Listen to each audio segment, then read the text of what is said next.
안녕하세요. 일마일입니다. 오늘의 주제는 TQQQ는 기억, 시옷, 디귿, 리을입니다. 저는 나스닥 100 지수에 투자하고 있습니다. 그래서 많은 분들이 자연스럽게 나스닥 100의 대표 ETF인 QQQ를 떠올리십니다. 하지만 저는 QQQ가 아닌 TQQQ에 투자하고 있습니다. 그 이유를 기억, 시옷, 디귿, 리을, 즉 고속도로 비유로 설명드리겠습니다. 예를 들어 서울에서 부산 해운대까지 차를 타고 이동한다고 가정해 보겠습니다.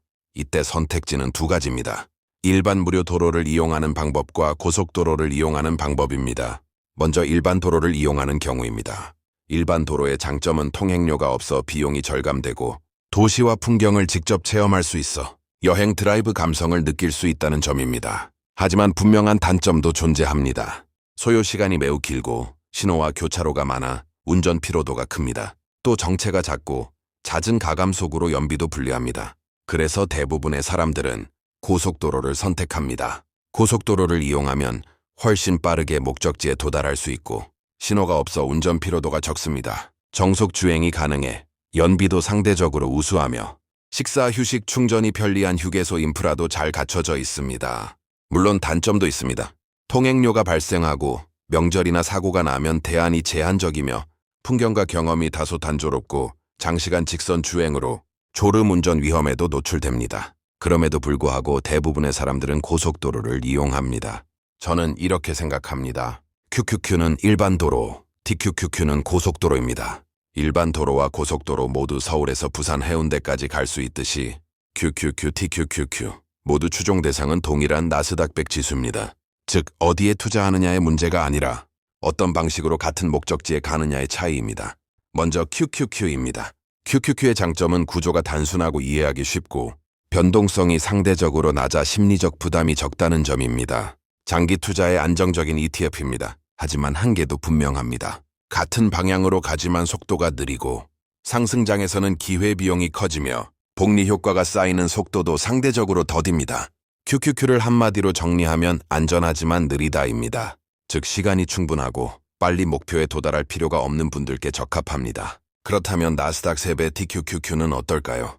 TQQQ의 장점은 같은 나스닥 100이 상승할 때 더 빠르게 이동할 수 있다는 점입니다. 복리의 가속 효과가 훨씬 크고 장기 우상향 지수에서 자산 증시까지의 시간을 단축해줍니다. TQQQ를 한마디로 정리하면 빠르지만 사용법이 중요하다입니다. 이는 무리한 투자가 아니라 같은 투자를 더 효율적으로 하는 것입니다. 이쯤 되면 이런 반박이 나옵니다. 그럼 위험하지 않나요? 고속도로가 위험한 이유는 도로 자체가 아니라 과속 졸음운전, 빗길, 눈길에서의 무리한 주행 때문입니다. 마찬가지로 TQQQ가 위험한 이유도 레버리지 그 자체가 아니라 무리한 몰빵, 타이밍 매매, 공포 매도에 있습니다. 장기 관점에서 분할 매수하고 지수 자체를 믿으며 전략적으로 투자한다면 TQQQ는 정속주행 고속도로 투자가 될 수 있습니다. 고속도로는 통행료가 있어도 단조로워도 사고 시 대안이 적어도 시간이라는 가장 중요한 비용을 아껴줍니다. TQQQ 같은 레버리지 ETF도 마찬가지입니다. 비용이 조금 더 들고 변동성과 심리를 감수해야 하지만 자산 증시까지의 시간을 단축해 줍니다. 이 영상의 결론입니다. QQQ는 틀린 선택이 아닙니다. 하지만 TQQQ는 더 효율적인 선택입니다. 나스닥 100의 장기 우상향을 믿고 감정이 아닌 시스템으로 투자하시길 바랍니다. 저는 목적지가 같다면 굳이 일반 도로를 고집할 이유는 없다고 생각합니다. 그래서 저는 QQQ가 아닌 TQQQ로 나스닥 100에 투자합니다. QQQ는 갈 수는 있지만 오래 걸리는 일반 도로이고 TQQQ는 같은 목적지에 더 빠르게 도달하게 해주는 고속도로입니다. 구독과 좋아요는 영상 제작에 큰 힘이 됩니다. 다음 영상에서 다시 뵙겠습니다. 감사합니다. 지금까지 일마일이었습니다.